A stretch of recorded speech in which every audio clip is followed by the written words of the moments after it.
Bem-vindo ao Gastronomia e Alimentação Aprendendo com o Senac. Aqui você aprende receitas com técnicas, histórias e dicas de empreendedorismo. O conteúdo perfeito para quem busca uma carreira na gastronomia ou quer melhorar seu desempenho na cozinha. Vamos começar?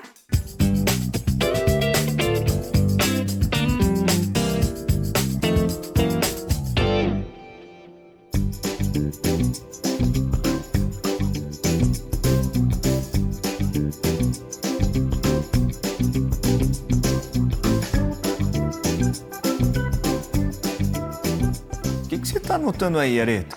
É uma lista dos lugares que eu quero ir quando eu estiver em Nova York. Ah, que legal! E quando é que você vai? Não sei. Por enquanto são só planos mesmo, mas quando der certo, aí eu já vou estar com o quê? Com a minha lista pronta. Tá, mas o que tem nessa lista aí? Tem museus, tem alguns lugares que eu conheci em filmes, tem uma padaria. Uma padaria? Sim, uma que faz uma babka maravilhosa. É um pãozinho doce de origem judaica. Eu comi essa maravilha na última vez que eu estive em Nova York e fiquei apaixonada. Então você vai adorar a receita do episódio de hoje. Não acredito que é babka. De goiabada. Garanto que essa você não vai encontrar em Nova York. Mas babka de goiabada? Como é que pode? Eu não sei. Melhor deixar o Bruno Bertoso, docente do Senac, explicar pra gente. Que história é essa de babka de goiabada, hein, Bruno?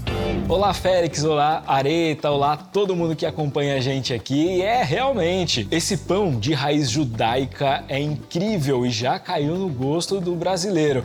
Mas espera aí, talvez quem tá ouvindo aí em casa nunca tenha comido a babka. Mas calma, vamos lá. Estamos falando de um pão recheado, um pão extremamente macio e que quando ele vai ao forno, ele fica incrível, tanto do ponto de vista visual e, claro, também no sabor, né? Então, o mais importante é que a gente hoje trouxe para vocês uma receita super prática, super fácil de ser feita e que eu tenho certeza que a versatilidade dos sabores do recheio vão agradar todos vocês. E, basicamente, caprichem nas tranças para que esse pão fique ainda mais incrível. Confiram agora a receita de babka de goiabada com Bruno Bertoso.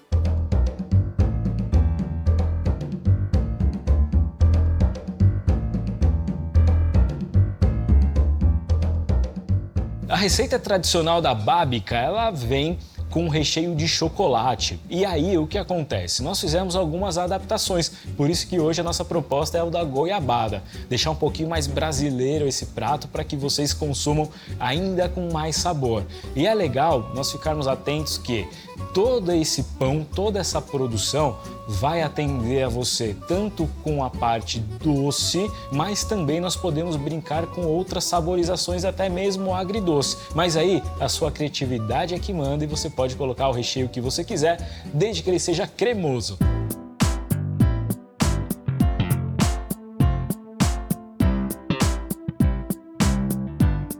Então, para iniciarmos a nossa babka, o primeiro item que a gente vai trabalhar é a farinha. E aí, sempre perguntam, qual farinha eu utilizo? A farinha que você tiver à disposição na sua casa nesse momento. Fique tranquilo. Você pode fazer com a farinha peneirada ou não, tá legal? Para esse tipo de pão que nós vamos trabalhar, não tem a necessidade de ser peneirado. Mas nesse caso já está tudo pronto para isso. Nós vamos adicionar junto com a farinha todos os secos. Temos aqui o açúcar. Vamos colocar também o sal, melhorador, que é um amido trabalhado para que ajude a farinha a ter o melhor resultado aí na parte tanto da elasticidade quanto na estrutura. Então, se você tiver, ótimo. Se não tiver, não esquente a cabeça, produza da mesma forma. Melhorador? Você conhecia isso?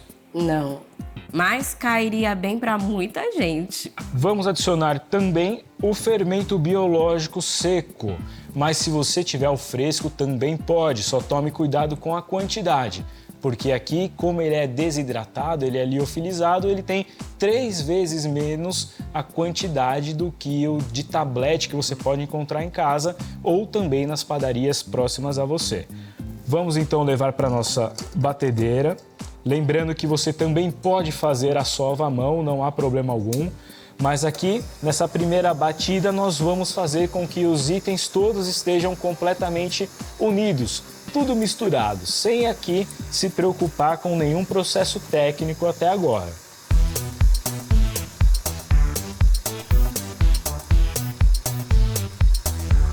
Assim que todos os itens já estiverem todos bem misturados, você passará a utilizar a hidratação.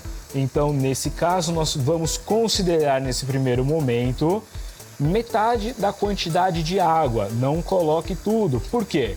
Porque isso varia de farinha para farinha. Umas pedem mais, outras menos hidratação. Então, considere primeiro metade.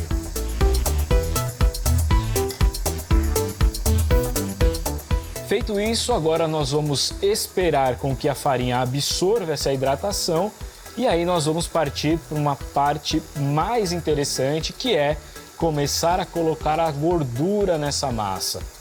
E aí nós vamos ficar bem atentos a isso, porque vai mudar completamente a estrutura da nossa massa.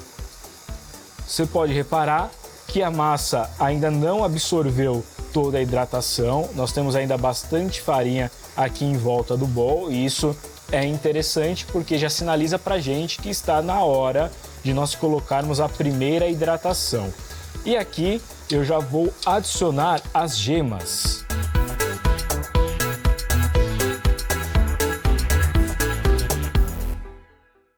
E agora sim nós continuamos a batida da massa para que depois nós possamos também partir para um pouquinho mais de hidratação, porque a gente sabe que olhando a massinha aqui, ela já está mais integrada, mas ainda vai pedir um pouquinho de hidratação.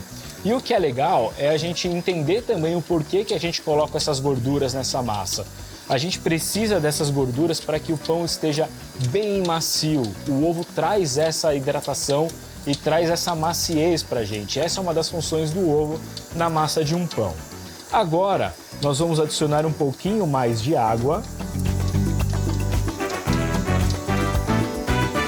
E vamos aguardar também como ela vai reagir com essa hidratação. Aumentei um pouquinho da velocidade para que a gente consiga ter aí uma conexão dos insumos de uma maneira mais fácil. E agora quero mostrar para vocês exatamente como ela fica. Ó. Os itens estão integrados, mas a massa está bastante macia, bastante cremosa. E esse é um ponto importante que também é uma característica dos ovos. Só que para complementar agora a questão da gordura, nós vamos adicionar a manteiga. E é possível que aí, quando você estiver fazendo essa sua massa, você perceba que ela nem precise mais de hidratação. Mas vamos ver como ela vai reagir e aí nós vamos definir juntos se é necessário ou não.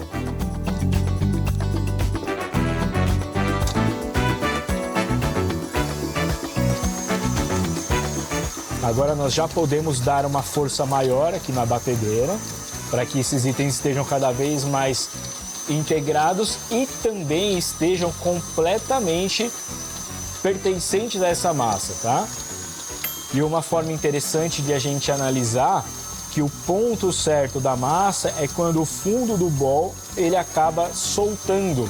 E aí a gente já para entender que, ó, a massa já me deu um recado, ó. A parte do desenvolvimento de glúten, para mim, aqui já está bem adequada. Então, vamos seguindo.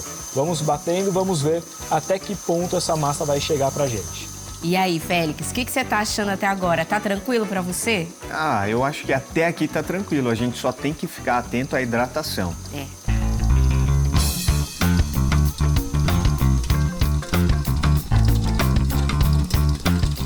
Então trabalhamos bem a nossa massa, chegamos no ponto certinho dela e agora nós vamos transferir aqui para o nosso bowl, para o nosso recipiente.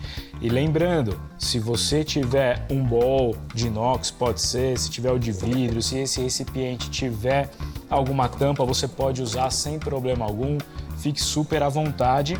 Então aqui nós temos o resultado da nossa massa, vou usar essa espátula aqui para a gente aproveitar tudo que a gente tem, o máximo possível, e vamos mandar aqui para nossa forma de fermentação. Lembrando que quanto mais tempo você puder deixar de fermentação, legal. Mas uma dica que eu passo para vocês é que se você optou por deixar por 1 hora, a cada 30 minutos é legal você voltar até a massa e baixar a fermentação. O que é baixar a fermentação? Você vem com a mão, vai apertando e aí você vai fazendo com que ela tenha mais força para se reestruturar. Então percebam que a massa está um pouquinho pegajosa, isso é muito legal, porque mostra pra gente que a hidratação dela está super adequada e vai trazer pra gente bastante maciez no resultado final. Então agora que a nossa massa já está aqui no nosso bolo, no nosso recipiente que vai para a fermentação, nós vamos colocar um plástico filme para garantir que não entre nada aqui de sujidade para atrapalhar esse processo. E a partir de agora é importante que você fique sempre atento a esse processo de fermentação. Não deixe passar muito tempo, use o tempo adequado e a partir de agora nossa massa vai para a fermentadora. Nossa, Bruno, está ficando com uma cara ótima. Sim, tá mesmo. Mas, Bruno, explica pra gente, por que se acrescenta manteiga e gemas na massa? Qual que é o efeito que esses ingredientes vão produzir no resultado da receita? Adicionar esses insumos na massa é muito importante se você quiser uma massa que te dê mais leveza e que também deixe esse pão mais macio. Então, quando a gente fala do ovo, traz essa característica da maciez e a manteiga ajuda a deixar mais fofinho ainda esse pão e também, claro, no aspecto estético, fica um pão muito mais legal. Então, na realidade, utilizar esses insumos vai depender muito do tipo de pão que você vai produzir e qual o resultado que você quer entregar com essa sua produção.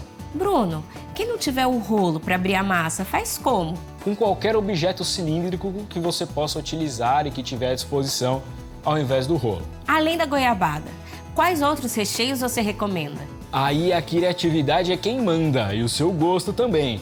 O legal e o mais indicado é que todos esses recheios sejam pastosos ou cremosos, para facilitar na hora que você for modelar e montar o seu pão na sua forma. Então hoje é muito comum chocolate, doce de leite, brigadeiro, beijinho, o que você quiser. Então a criatividade aí é o que manda, vai ao seu gosto. Essa receita de bábica de goiabada tem tudo para ficar maravilhosa. Você deve estar cheio de curiosidade para ver essa maravilha pronta, né? Espera só um pouquinho que no próximo bloco a gente te mostra.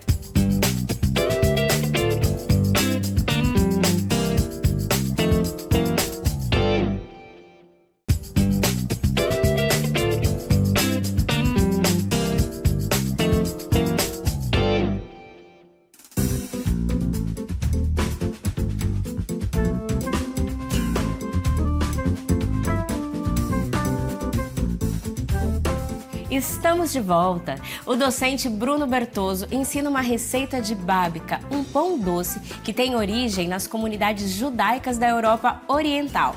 Mas a versão do Bruno tem um toque brasileiro.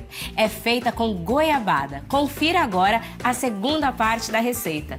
É com você, Bruno.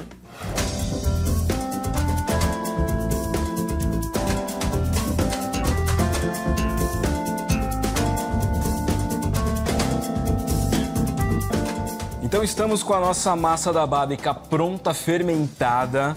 Vamos dar uma olhadinha aqui, olha só que bacana, fermentou bem. A gente está com toda a estrutura dela muito legal. E aí, o mais interessante é a gente analisar aqui que a massa ela está ainda com um processo mais mole, é natural por conta da gordura que ela tem.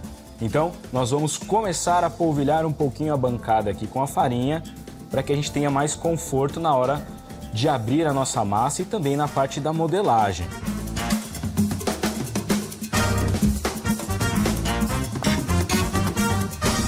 Vamos colocar a nossa massa na bancada.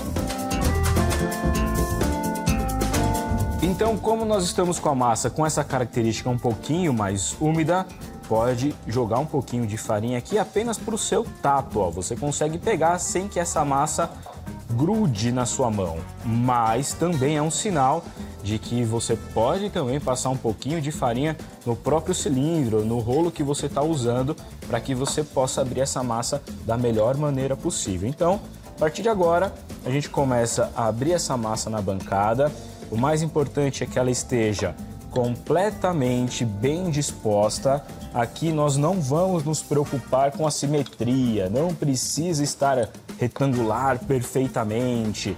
Você pode simplesmente abrir nos dois sentidos, tanto para a lateral quanto para cima e para baixo. É claro que quanto melhor você deixar um formato, você consegue melhor modelar ela, que será o nosso próximo passo, onde nós vamos colocar o recheio de goiabada. Afinal de contas, é uma bábica diferente, uma bábica que vai trazer pra gente algumas também referências afetivas. Isso é muito legal.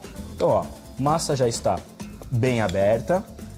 A espessura da massa não tem um padrão, é você quem manda. É claro que uma massa muito fina pode te trazer dificuldade na hora de fazer ela enroladinha, mas é importante também que ela não esteja muito grossa a ponto de ficar muito grosseira a nossa dobra e também para que depois nós possamos fazer a trança. Então agora é simples, ó, goiabada cremosa, dessas que você encontra facilmente de bisnaga, mas se você não tiver de bisnaga, pega aquele bloquinho, aquele quadradinho que normalmente a gente encontra nos mercados também, pica bonitinho, coloca um pouquinho de água e deixa ela derreter para que você tenha essa cremosidade.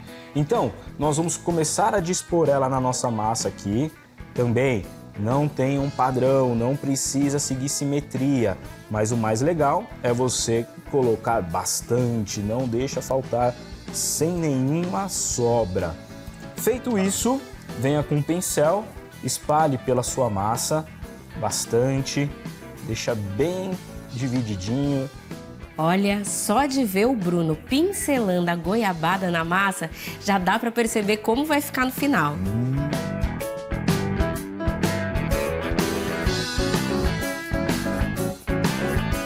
Eu sempre peço para que deixe pelo menos uma beiradinha aqui na ponta para que você consiga malear a massa sem melar os seus dedos nesse primeiro momento.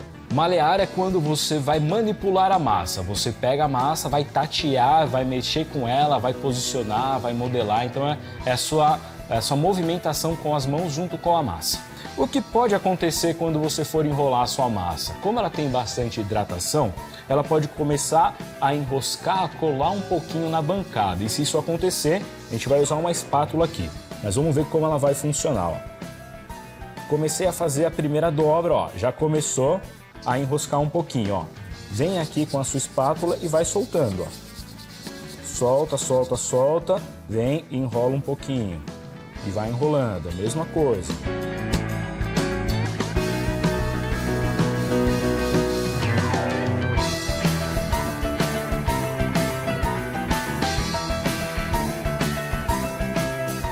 Ah, mas chefe, eu tô sentindo que a massa ainda tá grudando muito nas minhas mãos e eu não tô conseguindo malear ela. Não tem problema. Você pode polvilhar um pouquinho de farinha. Mas aqui no nosso caso, ó, nós já temos nossa primeira parte da modelagem pronta. Agora a gente vai para a segunda parte, que é a parte onde nós vamos separar essa massa em duas.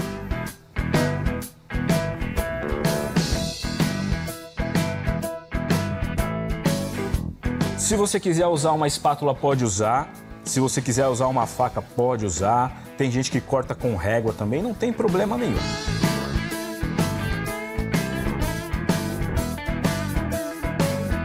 Nessa trança tem uma dica especial, gente, que é você deixar para cima o recheio.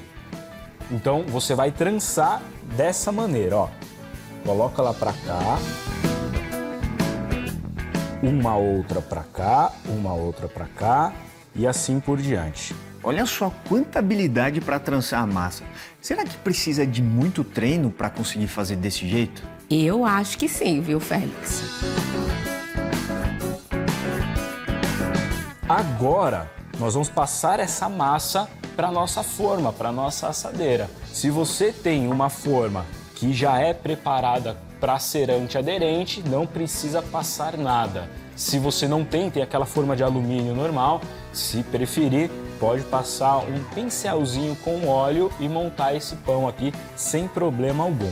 Então eu vou transferir essa nossa massa para a nossa forma E aqui você pode montar do jeitinho que ela couber. Não precisa também ter um padrão muito específico. O mais importante é que você procure deixá-la sempre mais centralizada. E a partir de agora, então, a nossa bábica está pronta para ir ao forno. A bábica é tendência e a goiabada é tradição. Juntar esses dois elementos é certeza de sucesso. E eu digo mais, quem quer empreender com isso daí, com certeza vai ser bem sucedido.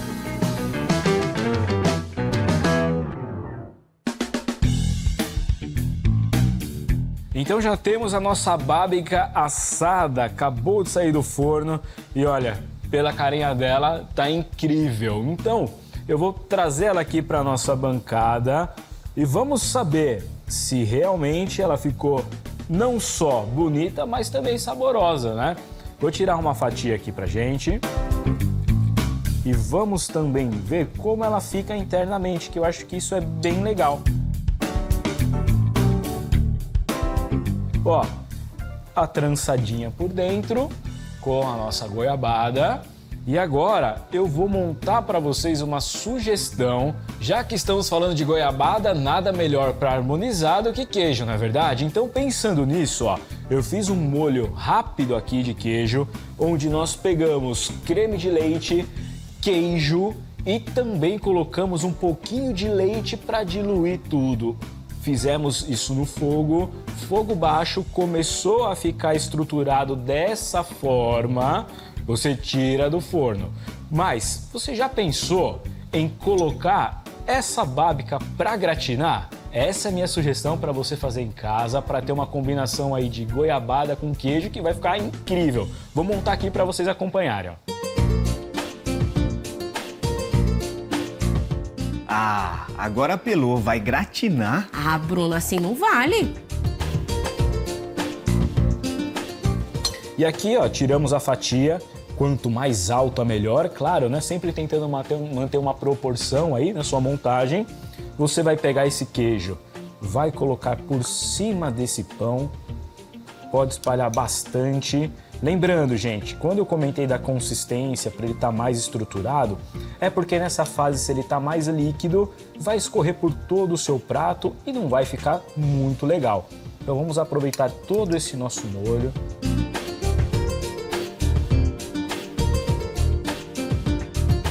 E para finalizar, nós vamos colocar um queijo.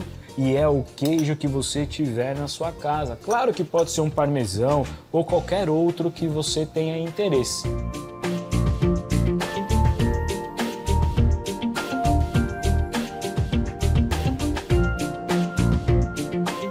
Então agora nós vamos levar essa nossa fatia de bábica para o forno a 180 graus a partir de 5 minutos. Vai depender do seu forno e da potência que você tiver aí com relação a gás, enfim, se for o gás de botijão é uma coisa, se for o forno elétrico dá um outro resultado. Então fica sempre de olho, começou a derreter o queijo e gratinar, tá no ponto certo.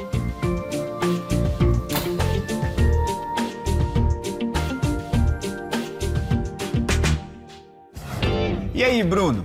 Me diz uma coisa, quanto tempo a massa leva para fermentar? Esse tipo de massa da bábica leva em média até 1 hora de fermentação, mas isso tem inúmeras variáveis, vai depender da temperatura ambiente que você estiver, a questão de umidade, então de maneira geral 1 hora já é um tempo considerável indicado para você ter a sua massa fermentada e a ponto de manipulação. E qual é o momento certo para tirar a bábica do forno? Como deve estar a aparência da bábica? A aparência para sair do forno é quando ela começa a dar uma dourada em cima e esse dourado tem a ver com a caramelização dos açúcares, tanto da própria massa, que a gente tem ali a gema, a gente tem a manteiga e também do recheio que você colocar. Então, se você coloca um chocolate, por exemplo, é melhor e é mais indicado que ele esteja bem torradinho por cima, para você perceber que também internamente já esteja pronto para consumo. E quando a bábica sai do forno, precisa deixar descansar?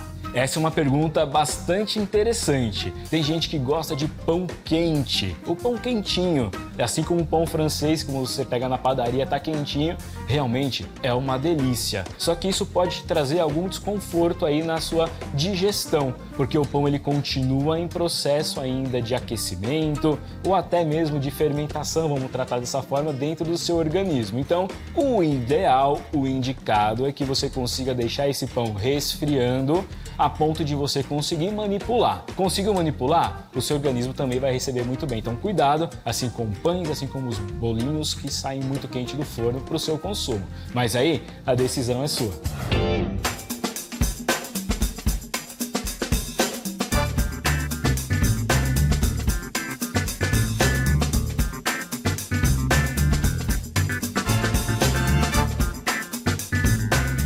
O aroma tá incrível, lógico que o visual também, mas o mais importante agora é a gente verificar se realmente tá gostoso, né?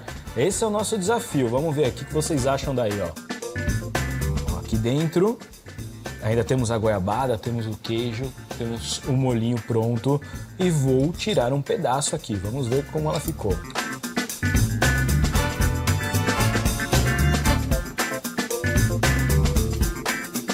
Perfeito. Massa macia, bastante goiabada e harmonização com queijo, então ficou incrível com esse tostadinho do gratinado. Ó, perfeito, eu tenho certeza que vocês vão gostar. Já sabemos que a gratinada ficou maravilhosa, mas e agora? A clássica, vamos saber agora qual é o veredito, hein?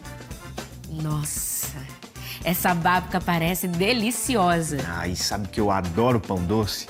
Se não é o melhor pão que você vai comer, eu aqui não falo mais nada, porque está incrível. Mais uma vez, sabor maravilhoso, massa macia, doçor da goiabada, perfeito.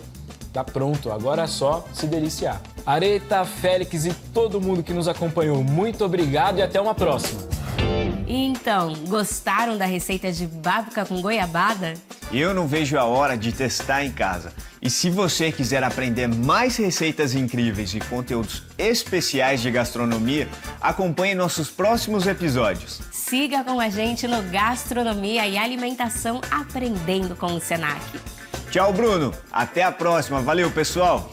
Tchau, tchau.